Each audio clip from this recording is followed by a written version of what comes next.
Just time and answering the needs of everyone around us with this growing business and wanting everything to work well for everyone, for teachers, for members, for my kids, my partner, the house.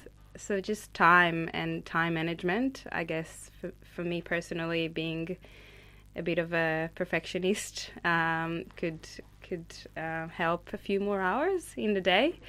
But at the same time, I feel like that restriction of time makes me enjoy those little moments with my kids these days more, when I put them to sleep or when I do get a solid hour with them or 2 hours with them with no phones or no social media and no nothing. I really get to really appreciate it much more than before. I guess I did appreciate it before, but it was in a different way. So it puts things in perspective. Yeah, I have the same feeling going on as compared to other years of my life when I've been around the kids so much and around the family and not living enough for my own desires, that I would crave those times to get away and to have some space. And, you know, any free time would be, oh, I just want to go see a friend and just like debrief, or I want to, you know, go do something for myself, go to a class, go do something. Whereas right now this has been quite a dramatic shift only in the last 6 months since we've been so busy working on this business, is that as soon as I get a minute just to go, what do I need? I just want to go home and be with my kids. I just crave them. I love their company. They bring me so much back to myself, back to my heart. And they don't even know what gifts they bring to my life. And I didn't realize it until I've had a little bit more time away. And it's been a really healthy growth for us. They've needed to, my son is 12, my daughter's 9, and they've needed to learn a few more responsibilities for themselves. And even if they want me to stay home, sometimes they have to dig deep and go, oh no, Mum's got to go now, but I know she'll be back later. And they have to, you know, dig in a little bit and actually turn up and be supportive of me as well, which of course you wouldn't want for them all the time. You still want to be their main rock and support. And I do very much strive to continue that role in their life. But it's really beautiful to watch how they can also start to grow that in themselves. And, you know, they get to see us working hard and giving something back to our community and working on relationships, you know. Alona and I, when we met, we were friends instantly. We were, you know, those souls found each other sort of feeling. And we knew we had things to create together from the very beginning. And we didn't speak it much and we didn't put it into context. We just had the feeling within our hearts that, okay, here you are, here we are. What are we going to make of our relationship together? And I think we both have that boldness and that courage to just jump in. And it's been great to have that partnership and having children together. Those days when one of the dads looks after all of the kids, or you know, we're kind of between. I know we're two mamas sitting here, but we are very much two partners as well. So the four of us parents are really taking responsibility for the children, sometimes in our own families and sometimes together, and really working together as a unit. And this is the real sense of community that I've craved in my life and found it. Obviously, it would be great to grow it larger and to like live like a village and a tribe that we're, you know, I think a lot of us are seeking. But I've finally got a taste of what that is like to have family even.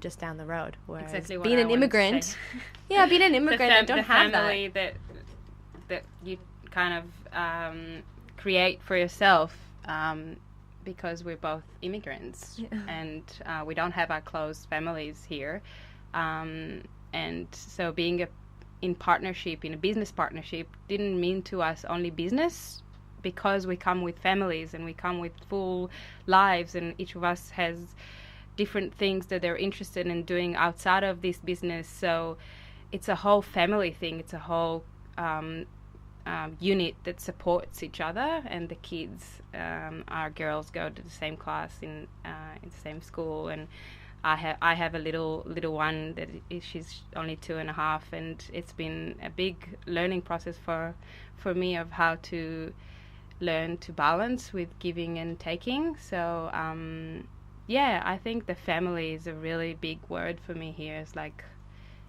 this support that you get from the community, from your friends, and from your family that you just created here. Yeah, it's amazing how when you're going for something, people will just suddenly show up to support that drive and to support that vision and that knowing. And it could be anything from somebody dropping off a meal or, you know, somebody popping in and saying hello and giving you a hug, or people coming, like you said, to build your incredible hemp walls with you together, your eco hemp walls. So you have this gorgeous both eco aspect and beautiful design aspect to your studio, but people coming together to do that and support you to do that. And it's incredible to see, you know, if you're just, like you said, we're in our little houses, in our cars, and going to our single class, going to our, taking the kids to school, coming back. There's not a lot of space to connect with the parents over there because we're all in our cars driving, dropping, coming, going, you know. And when you have this space, it's kind of like you've got a dual thing going on. Both you're starting a business and you're needing a lot of support as mothers, because as mothers, that's what we need. You know, we've got our families and our kids, and that time we spend with them is precious and important. And so going for it requires a lot of support. And then at the same time, you've started the studio, which is by itself bringing in lots of people and support, and it's by nature it involves a lot of people and their families and their lives. And so it sounds like an incredible way to create community. And as it's one of the topics here at Pregnancy, Birth and Beyond that we focus on a lot, that we shine a light on the benefits and the relevance and the importance of creating community, both to support families but also the healthy growth of children into the future, because it's so important. Yes, that's exactly right. One of our favorite times is the after school classes where the kids get to come in and have fun, and led by a beautiful teacher that's very inclusive, and, you know, not holding them to having to be a certain way or look a certain way, but more just holding space for them to enjoy moving together with friends. And the mums are all sitting out the front and we're all just debriefing from the day and we're chatting. And do you know what? It's just the truth of it. Mums, mothers, we need to talk. We need to talk about everything and process everything through sharing with others.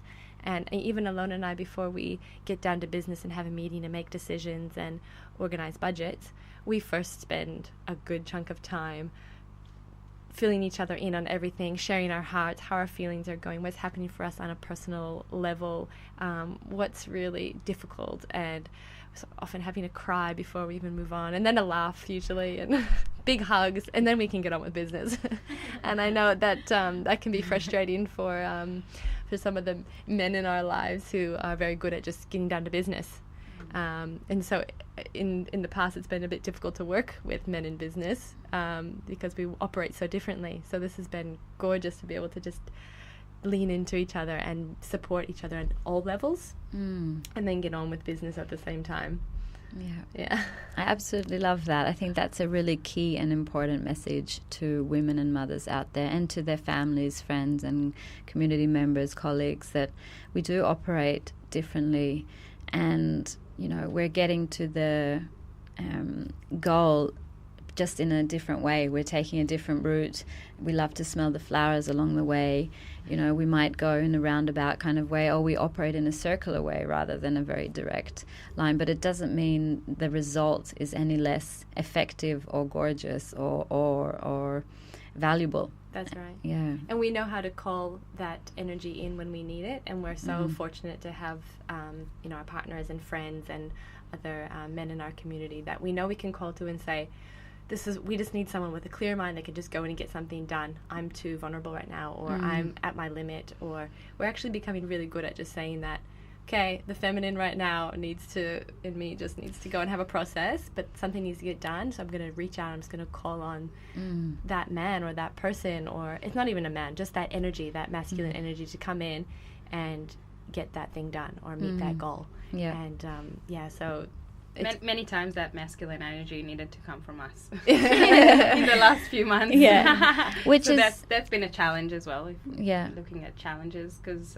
sometimes it can kind of take over, and then it's hard to find the feminine again, and then the feminine comes kind of comes in a boom, like Hormones and rages. come on, hear me.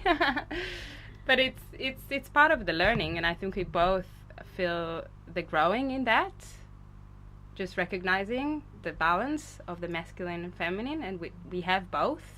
We just need to know how to notice and how to use it when we need it, each one of them. So yeah, it's great to have it both. Yeah. And Absolutely, yeah. I think it's a challenge that most women face in today's world, whether they're, in work or not in work, just that need sometimes to, to show up in a very masculine way in order to get things done, or in order to communicate, or in order to be heard, which is often the case, and why women can turn to that masculine, or in order to get anything accomplished in a system that was built from a masculine perspective, in a structure that's masculine. So we have to fit into that structure. But I love what you're doing is in very many ways creating new structure, a new way of doing things, telling a new story. And that story includes your families, your children, your unique needs as a woman, your community, the needs of the community, the needs of each other to connect and communicate, and taking into account your partners and how they can support in what they need. And that's a new story that you're telling, and it is uncharted territory. A lot of women are in this space at the moment of uncharted territory, and I think it's really beautiful and relevant and valuable, this story that you're telling. And I really appreciate it for myself as a woman, but also for womankind and our community and humanity as a whole, telling these new beautiful stories. yeah, so the bigger vision is just a place to come and hang. It's a hub for movement. It's a hub for the community, and to make new friends, meet new people, connect bodies together in space, eat healthy food, and be healthy together. Yeah, that's so beautiful. Such a beautiful vision. Thank you you, so much, Meggie and Thank Alona, for you. coming Thanks on for having today. us. And sharing your vision for community and yourselves and your families. It's been a pleasure to Yeah, have you. Thank you. We really wish for the community to take what they will from WeMove Studio, that we can be something of great value. We hope you've enjoyed this episode of Pregnancy, Birth and Beyond. Tune in next week for more information and inspiration, bringing us full circle. You can find our show on iTunes, Spreaker, the usual social media under Pregnancy, Birth and Beyond, and our website at pbbmedia.org.